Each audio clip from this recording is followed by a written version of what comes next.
Welcome back to The Pickup, Stab and Van's occasional variety show shot on location on the North Shore of Oahu.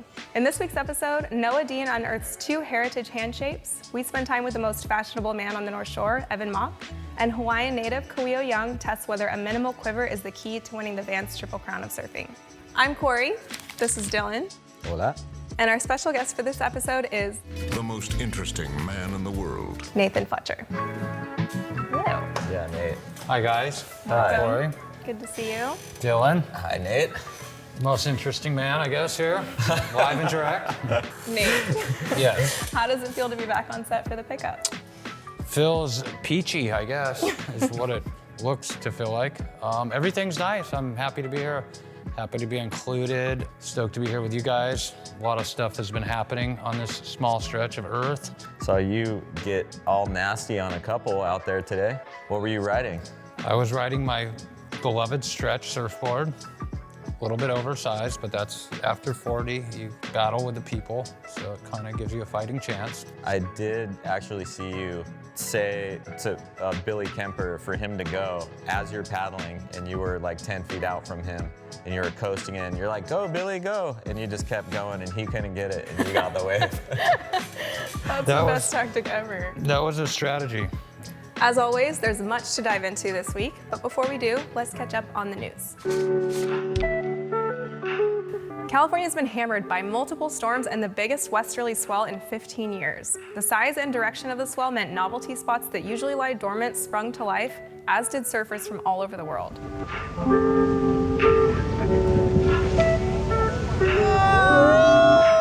Dylan, you flew over to the mainland for the swell. How'd you go? Yeah, I flew 6 hours, drove around for 4 hours like a chicken with its head cut off all around the coast, trying to figure out where to go, to be at the same spot with 100 other surfers, and ended up getting 1 hour of pretty special surf. I caught 3 waves, came in, drank 3 beers, so I was stoked. And I got to hang with good friends, so that's always good. So it's been a whirlwind. The 2023 Backdoor Shootout has begun. The event kicked off with the stand-up paddle and longboard divisions in clean, perfect peaks. However, as always, pipeline is dangerous, as we saw when SUP contestant Bullet Obra experienced a devastating head injury during his heat. Thankfully, with the assistance of the Hawaiian Water Patrol, he was rescued and is currently recovering. So how crucial is having that kind of support on the beach, knowing that it's there? It's everything. Anything that goes down, those guys are so on it. Like, without that here, I feel like it'd be another beast. The North Shore lifeguards and the Hawaiian Water Patrol, I don't envy their job by any means. The job that they do is second to none, and I feel like it's such a special place, and to have them on patrol is just heaven sent for sure. Nate, you've had some pretty raw personal experience with the Water Patrol. How was that for you? I have, and it was a true blessing to have them on site. You don't really understand how important it is until like you're getting rescued. Just the way they carry you and hold you and pick you up, and the level of assurance you have when you're with them is like no other. Many lives have been saved, countless lives. With more swell on the way, the prestigious and eagerly awaited Eddie Aikau Big Wave Invitational was briefly called on and then called off shortly after due to unfavorable winds. The last time the event was held was in 2016 and has only run 9 times in its almost 40-year history. Do you guys think we're gonna see the event run this year? I have a text message that now they're claiming maybe the 22nd. The last one was called on and then called off, and then Brock Little had passed away, and then it just, threw the biggest swell ever our way. And so when I heard that Marcio had passed, I was like, oh, they're gonna have the Eddie this year for sure. And so that might be superstition or I don't know, whatever, but I feel like he was a real big wave, like pioneer, and definitely, charged jaws and was the first guy paddling out there for the new breed of people that surf there. In my heart, I just feel like, nature's gonna send us something in a memorable fashion for Marcio, and it's gonna make everybody gather and go big. When the Eddie goes, it's like the big dogs come out, and it's crazy, especially all the spectators around the bay and the hooting and the cheering and just the energy of the day. Super Bowl energy, huh? Yeah, it's Super Bowl energy. Lastly, someone who's made our news segment 3 weeks in a row, recent Vans pipe master Balaram Stack is back again. While spearfishing, Balaram was chased ashore by 1 Galapagos shark and 2 blacktip reef sharks. But how do you know it was a Galapagos and then 2 black tips? That seems pretty like... That's pretty Because expert. I was there and I was pushing laser around, we were paddling and somebody's like, ah! And laser's like, Dad, what are they yelling at? I'm like, I don't know, who cares? And then, When someone yells shark, you're like, don't worry about it. And you could see like some sharks scurrying around. So are those Galapagos dangerous? Because I don't think the black tips really are. They all have teeth though. Dude. Sharp ones. Next up, as always, we have Mikey C in the bunker. Oh, he's still in the bunker.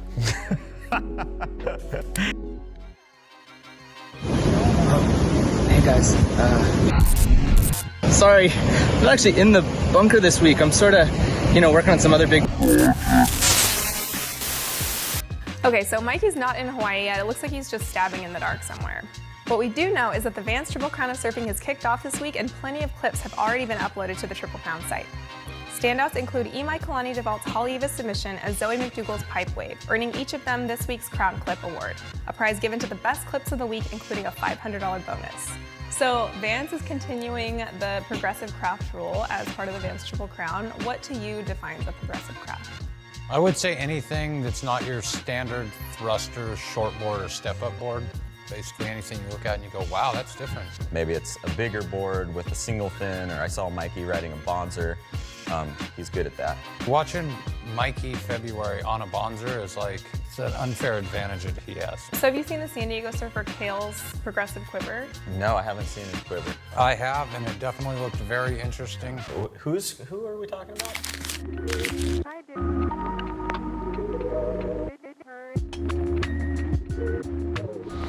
Trippy, weird ASIM things.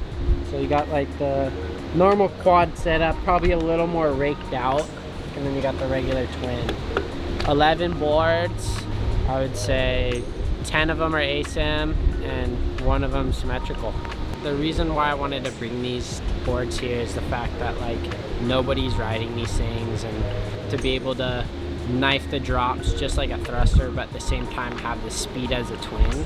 Shaper Ashton Pickle gave me the opportunity to be able to ride something completely different than what everybody else is doing, and just like showcase like this stuff can work.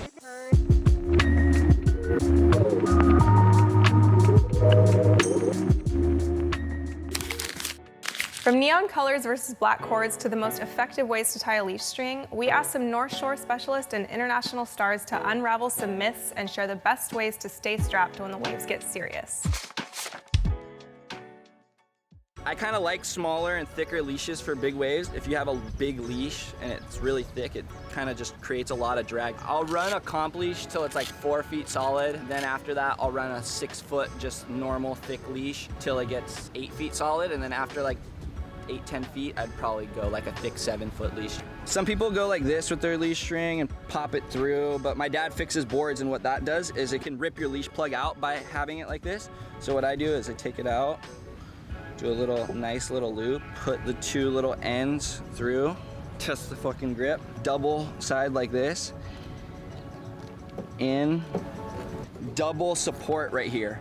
And you don't want your leash string to be coming off the end of your board like this, because it's gonna break your tail and create a swallowtail. If you want a swallowtail, keep your leash strings like that long. Probably like 7 feet long. When I come over here, I'm usually just using like it's called like a reef leash, probably like 5 to 8 feet long, like this thing. It's like double loop, so I like loop it through the leash plug, and then it's like double the thickness. There's a 7-foot leash. In Hawaii, I don't even use a comp leash. I go straight to the 6-foot, a little bit thicker leashes. As soon as I'm surfing Haleiwa, when I'm jumping on like a 6'2", so maybe like 4 to 6 foot, I'm gonna jump on a 7-foot leash, just because in Hawaii, you never know, like you might have these big sets that just show up out of nowhere. You don't want to get caught out the back, break your leash, and end up in the river. Sometimes you come in and your brand new 7-foot leash looks like a 20-foot leash. So you want a leash that doesn't get blown off your foot, Good Velcro, you hear that? I used to use the super thick, like big wave ones, a 1/4 of an inch, but my dad kind of talked me out of it. He was saying that your board will break easier because the leash doesn't stretch. I don't know if it's true, but now I can't do it. Sometimes I like the bright colored leashes because I think it, in like really crowded lineups like pipe, when everyone's paddling around, they can actually see your leash. Because I've had people like get tangled in my leash, or they paddle through your leash, or like I've even paddled through other guys' leashes. It's there, I'm not gonna get tangled in it. Like this is an 8-foot leash, and I'll ride this at like, you know, pumping pipe, because I like to be a little further away from my board. It's kind of a pro con because sometimes it takes you longer to get back to your board. You might lose a couple milliseconds there and get like extra smoked. Right now I'm just using like kind of the light, thinner leash, just average day kind of go-to. If it gets bigger, you want, you know, your big Hawaiian leashes, the big thick ones. Today I wouldn't use that, it's just a lot of drag, but tomorrow hopefully I'm using one.